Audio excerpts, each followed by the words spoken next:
Bonjour à toutes, bonjour à tous, c'est Evelyne Desmarais et je vous souhaite la bienvenue dans ce nouveau podcast. Bienvenue aux anciens abonnés, aux nouveaux et à vous aussi qui passez par ici. Alors dans ce podcast, on va parler flammes jumelles, on va parler runner, chaser et comportement. On m'a fait la remarque suivante sur un groupe.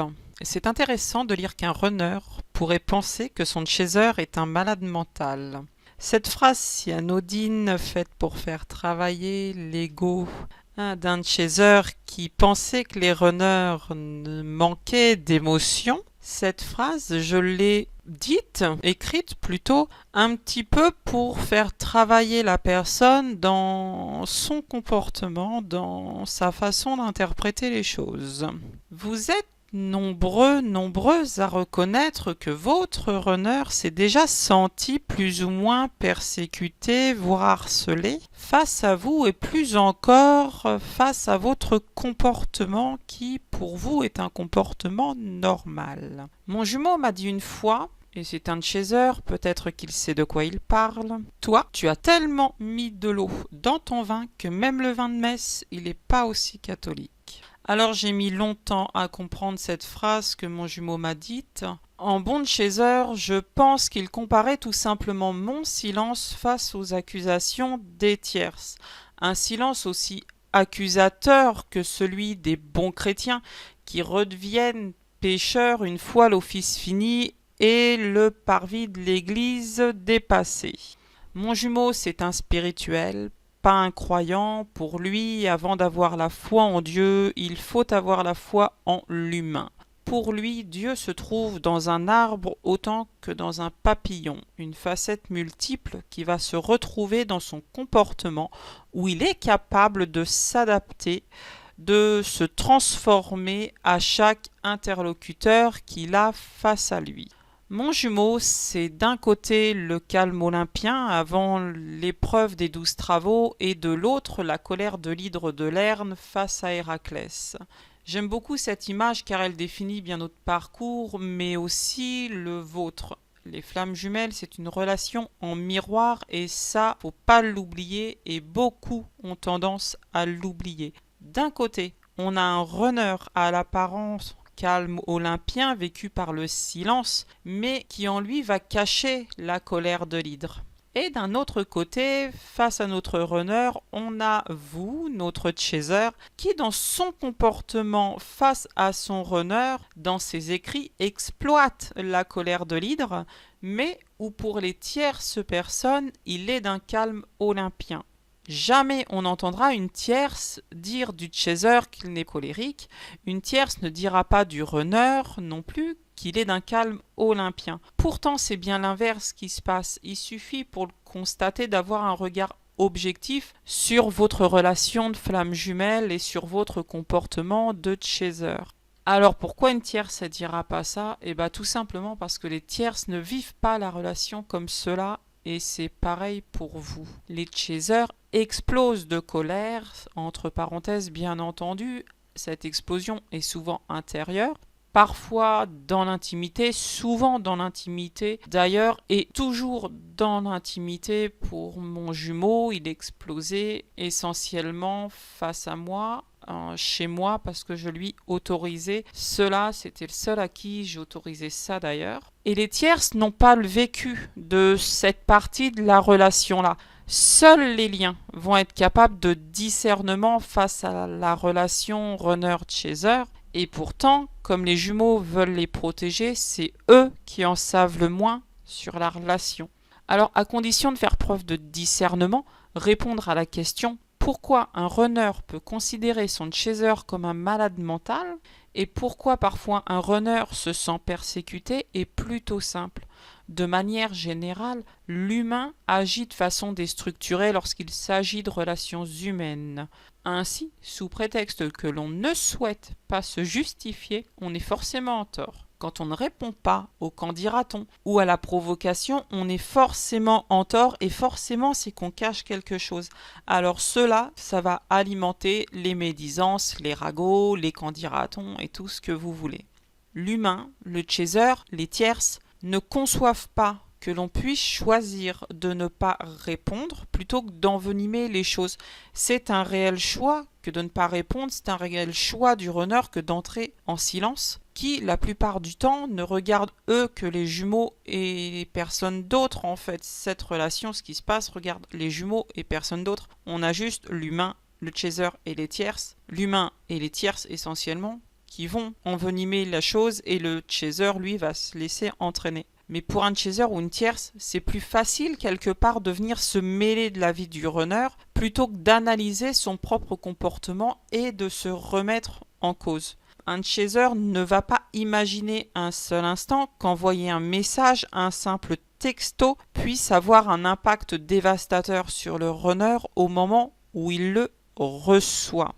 Quand avec mon jumeau, on a fait cette expérience du switch, il a été très difficile pour lui de ne pas me répondre, autant qu'il a été difficile et éprouvant pour moi de lui écrire. C'est lui qui écrit et c'est moi qui réponds ou ne réponds pas en règle générale.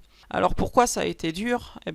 Pour vous le faire comprendre, on va simplement analyser la situation sous un angle différent. Et on va essayer, vous en tant que chaser, vous allez essayer de vous mettre dans la peau de votre runner. Votre chaser vous envoie un simple texto du genre « Coucou, comment ça va ?» Texto simple, anodin, qui envoie là juste un message amical.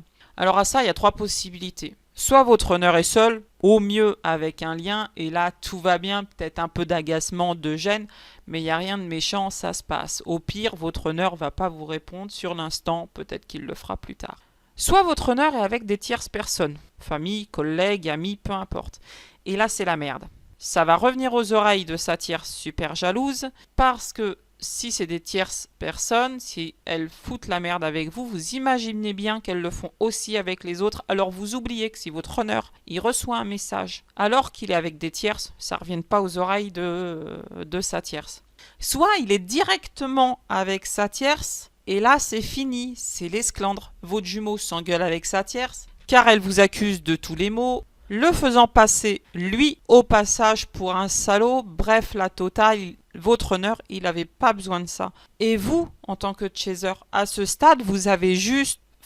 en tant que runner, à ce stade, vous avez juste reçu un texto amical auquel, en bon runner, vous n'avez pas répondu. Je vous laisse imaginer si vous aviez répondu. Pourquoi ? Parce qu'une réponse du genre « ça va bien et toi » entraîne forcément un retour et le démarrage potentiel d'une conversation plus longue. Les chasers ayant une tierce jalouse comprendront plus facilement cette situation. Faut juste mettre le doigt dessus en fait.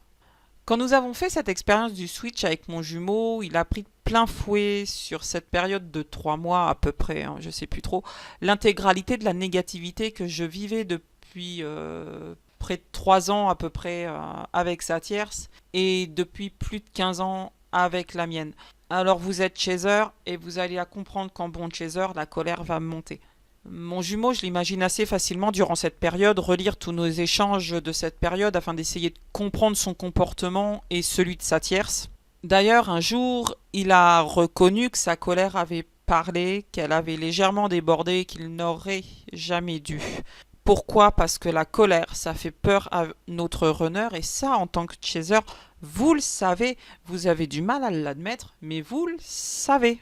Votre colère, votre comportement, vos tierces jalouses, les tierces personnes qui vous entourent vont faire fuir votre runner. Pour un runner, il n'y a qu'un malade mental, pour reprendre ce terme, qui peut accepter de supporter une telle situation. Il faut être complètement cinglé dans l'idée d'un runner pour accepter qu'une tierce nous parle comme ça. Un runner, il a besoin de calme. Alors, une tierce qui nous insulte de tous les noms, nous fait pas confiance, nous met plus bas que terre, on n'est pas capable de comprendre ça. Alors, pourquoi notre chaser accepte ça? On n'est pas capable de le comprendre non plus. Alors, pour le coup, on va pas comprendre qu'un chaser veuille nous inclure dans son cercle d'amis jaloux, hystériques, manipulateurs, volages, j'en passe.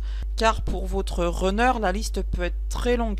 Pour moi, elle l'est en tout cas. J'ai de contact qu'avec extrêmement très peu des amis de mon chaser. Pourquoi? Parce que je suis sûre que ces gens-là sont pas jaloux, pas hystériques, pas manipulateurs, pas volages, enfin bref. Je suis sûre que ces gens-là, si je vais dire bonjour à leur compagnon ou à leur compagne, ça va pas poser de problème et qu'ils vont juste voir ça comme un bonjour et pas partir dans des délires. Alors il y a plusieurs raisons aussi à ça qui fait qu'un runner il veut pas forcément rentrer en contact avec vos amis. Qu'il a besoin de calme et de tranquillité pour guérir ses blessures, et ça il ne peut pas le faire dans le cadre, dans le cercle amical ou professionnel ou personnel, peu importe, que vous lui proposez. Un runner ne gère plus les situations de stress intenses. Moi, à cette époque, si j'étais déjà à la limite du burn-out, il faut que vous puissiez être capable de sentir à quel moment votre jumeau, à quel moment votre runner, là, vous êtes entre guillemets en bonne position pour lui envoyer un message parce qu'il va être réceptif à celui-ci, ou à quel moment, là, il est en burn-out.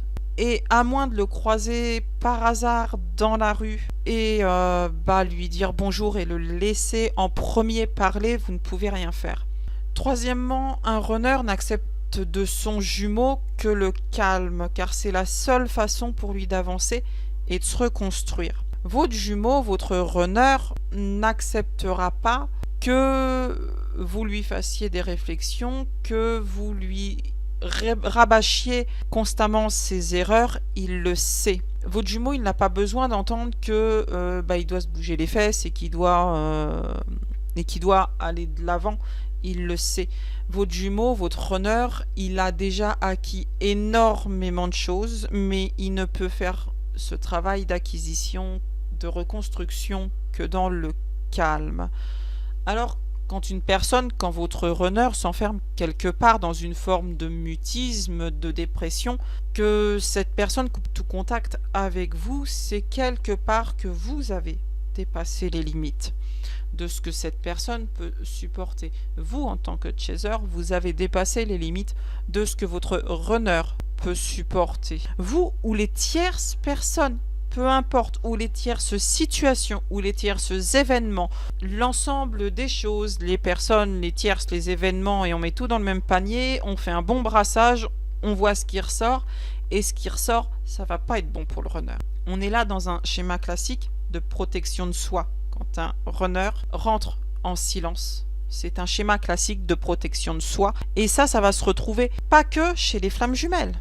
Ça va se retrouver dans n'importe quel couple, on peut dire, et vous seul pouvez faire le travail d'analyse de votre comportement, accepter ou non de reconnaître vos erreurs. Ça, c'est autre chose, ça va vraiment dépendre de vos degrés d'acceptation dans j'ai fait une connerie, il faut que je l'assume. C'est pas donné à tout le monde d'assumer ses erreurs. Votre runner va forcément vous faire travailler cette acceptation de vos erreurs. Parce que de toute façon, si vous n'êtes pas capable d'accepter vos erreurs, vous allez le perdre. Ni plus, ni moins. Un runner peut tout accepter de son jumeau, ou presque, ce qu'il n'est totalement incapable de faire des autres.